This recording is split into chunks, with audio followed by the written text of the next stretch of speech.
As soon as I open it, roaches.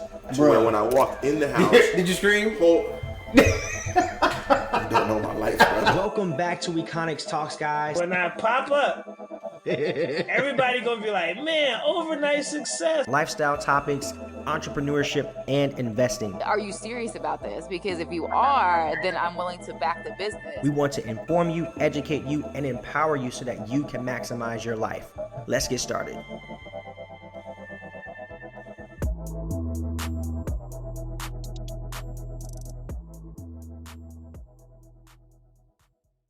What's up, everybody? I want to give a huge shout out to all the new supporters that have joined us this year, and I can never forget my day one, so shout out to y'all too.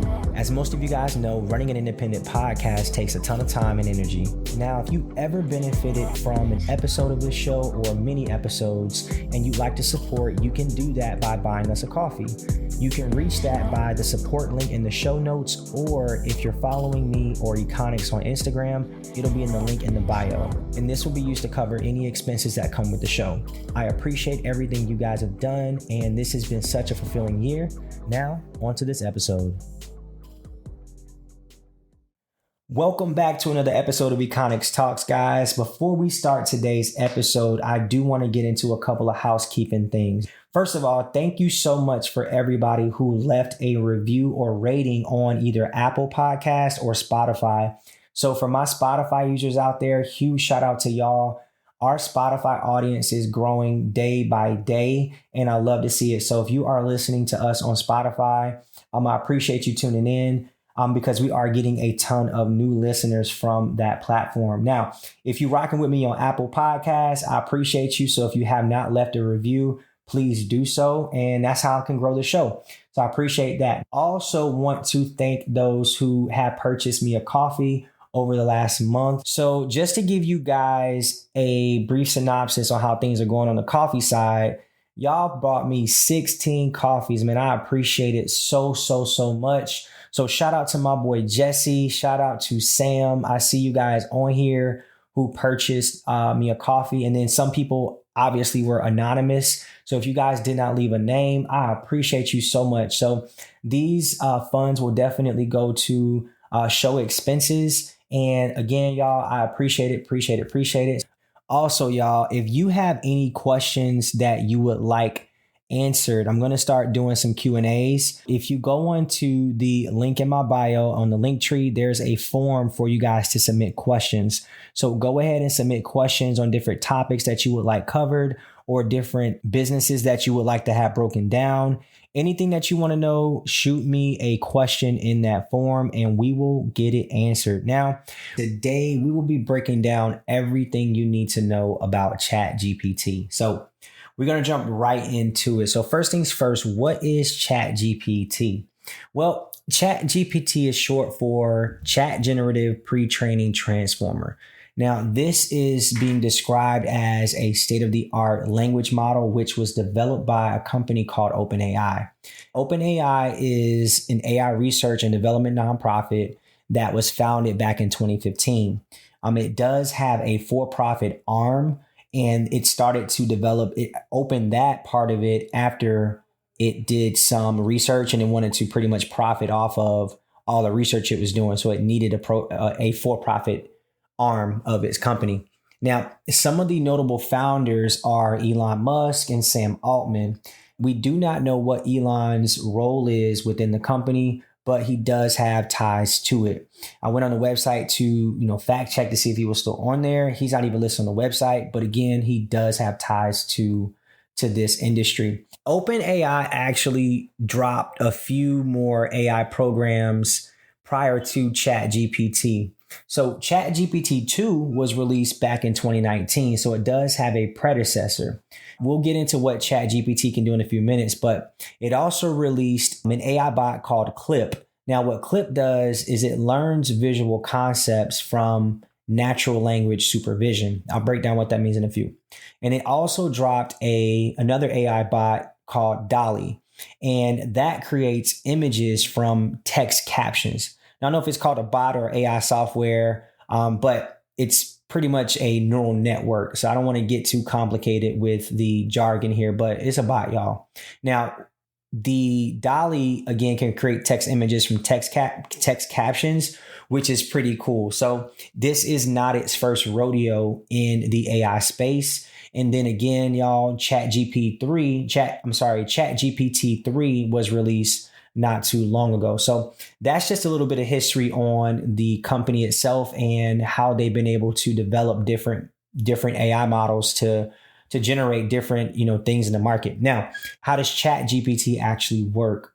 Well, Chat GPT is a type of language model, and it's known as a transformer-based neural network. So it uses a technique called pre-training and fine-tuning to really consistently improve its model. Well, what's that pre-training process? So Chat GPT is pre-trained on a massive data set of text. Now, this is based off of things such as books, articles, websites, anything that has text. Well, the model learns to predict the next word in a sentence based on the previous words. And this process is called unsupervised learning. This allows the model to learn the underlying structure of the language so that it can understand the context of what the person's typing in.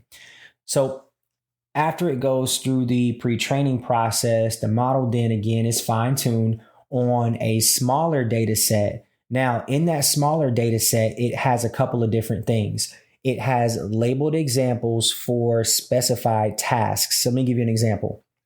So if the task is text classification, so let me explain what that means. So with text classification, Chat GPT can easily classify text into different categories and labels based on whatever content is being typed in. So this is done through, again, that fine-tuning process, and they begin to categorize the topics and data sets. On a realistic example, let's say you go into the website and you type in Airbnb, or let's say you type in a question, what is Airbnb and when did it get started?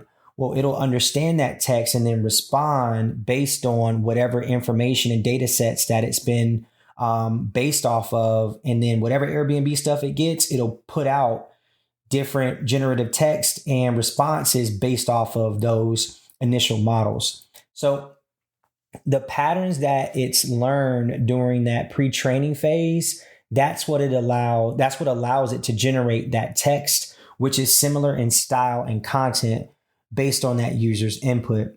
Now, ChatGPT also does something called text summarization. So if you type in a question and you ask it to summarize a topic, it will do so by pretty much extracting the most important information, and it will present it in a condensed form.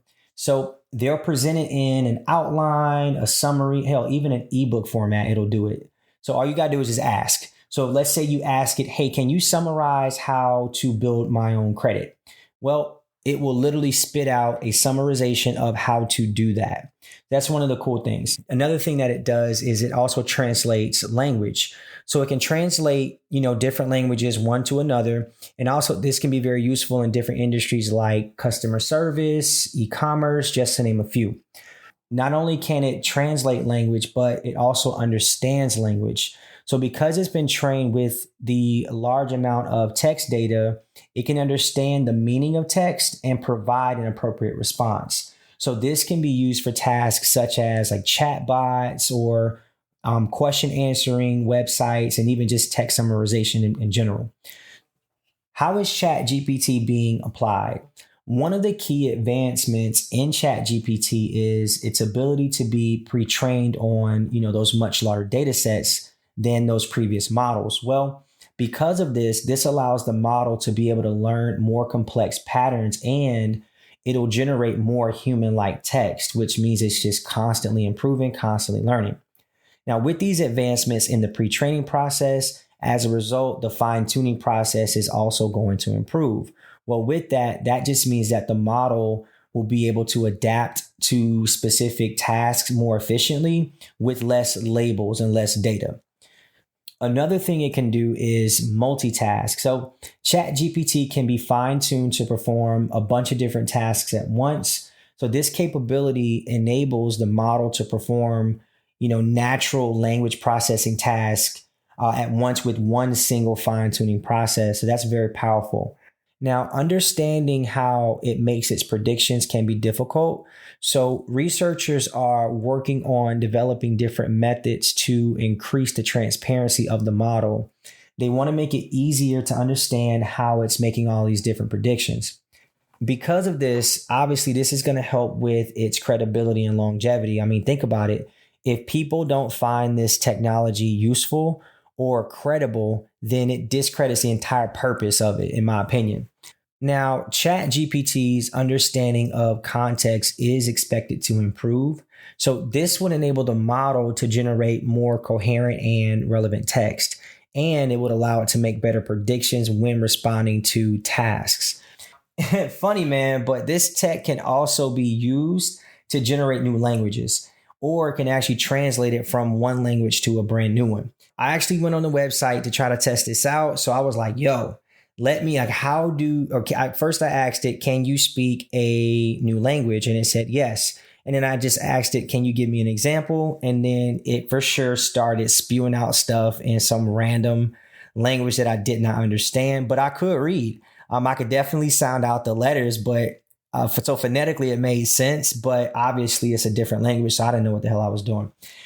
Because of their advancement in their interaction system, this allows them to be utilized in virtual or augmented reality environments. So the main goal of a lot of reality environments is based on pretty much providing the most realistic experience possible for the people that use it. And Chat GPT has allowed a lot of developers to do that, which is very, very powerful. But, with these advancements, Chat GPT could be able to understand the emotions or at minimum common sense behind somebody's text. That's pretty crazy. That's pretty wild. So when you think about it, that means this AI has the ability to literally conceptualize what you're trying to say and answer you in a way that sounds like you're talking to another person. Crazy stuff, man. Crazy stuff. Now, with that being said, there are some ethical concerns about Chat GPT. So with any new technology that's groundbreaking, there's always going to be naysayers and people screaming for regulations. And in this case, this makes sense because of how this technology can be utilized. So with anything that has, such groundbreaking capabilities, we obviously see the benefits of this type of tech, but we also see the downsides of it as well. Is very glaring. So because Chat GPT is trained on a large amount of text data, this means that it can contain some biases. So this can result in the model pretty much replicating or amplifying that bias when it's generating text. And because of this, it kind of has the ability to perpetuate, different stereotypes. Sometimes it might be talking misinformation or even discriminate. So nobody wants to deal with that. So that's been a huge concern. Now, other concerns have been raised about, different people impersonating others, scammers, phishing for people's personal information. And because of its human-like responses, it has the ability to trick a lot of people into thinking that it's a real person you're talking to. And so when you think about elderly people using different things online, that's such an easy way to, scam so many people. So I don't know, man. I just think of it, man. If you put so much time into scamming people, just put that same energy into making money. You'll probably get the same result. It's just, whatever, man. When looking at the job market, this type of technology can certainly be used to automate some jobs. And this would cause some people to have to learn a new skill. Now, that's not fun at all. And as technology is improving as a whole, a lot of jobs that typically need human oversight are being replaced by robots, whether they're physical or on the internet. So this drives the question, well, who's controlling all of this data used to train these models? Who's responsible for the output that it's generating? Because if it has, issues with stereotypes and discrimination and misinformation, well, we have to ask, well, who's behind all of this? Well, as the technology continues to grow, these types of questions are going to be more pressing and people want more transparency. So like I stated earlier, the company is working to generate more transparency because, again, if this isn't seen as a credible source, well, people probably won't use it. Some more ethical concerns. Students have been leveraging Chat GPT to cheat like crazy. So Yeah, it's definitely I'm gonna be real, man. I wish I had this in college. I would have went crazy on it. But like just like there are students using this, there are things to detect whether or not you've used Chat GPT. So what teachers or other people are doing to detect cheaters or whatever, they're using a website called detectchatgpt.com. You can literally copy and paste the text and put it in the box, and it'll tell you if it's been generated by a bot. But students are smart. Students are smart. They're using a website called Quailbot. So Quailbot is used to paraphrase generated text. Well, when you paraphrase the text, the likelihood of it being detected, it decreases a lot. And that's where a lot of students are kind of getting over because there's still other technology out there that can bypass the automated or generated text that can be caught by those websites. So the crazy part is, y'all, this thing can even answer Spanish homework questions. Now, some of the limitations that it does have, so it does not do well with current events. So if you look at the website, it does say that any data after 2021 may or may not be pretty accurate. So as a byproduct, students are using a program called WriteSonic. So I'm telling y'all, it's crazy, man, all these different AI bots. So WriteSonic is an AI bot that's hooked up to Google. So that allows it to kind of bypass the limitations of not being updated as much as other platforms. So a lot of people are using that site to help them out with the current event process of the Chat GPT. So what students are doing is they're pretty much combining different AI bots and Chat GPT because it's a writing source. This is a major issue for a lot of education systems. And I already know students going to use this until they stop it. So if AI bots are going to do their homework, I do not see students ceasing to use this until universities, education systems, or whoever, they start to either crack down or find more systems and regulations in place to stop this. So this is what Chat GPT is done. I mean, Chat GPT can be used for content creation. It can be used to summarize different things. It can write ebooks for you. It can do so many different types of activities and tasks. So definitely, if you're a creator, I would suggest that you just play around with it and see how you can utilize it and see if it can be any benefit to you. So that is our episode for today. That's what Chat GPT is, y'all. Like, share, subscribe, and I hope you guys enjoyed this episode. And we out, man. Y'all have a good one. Peace.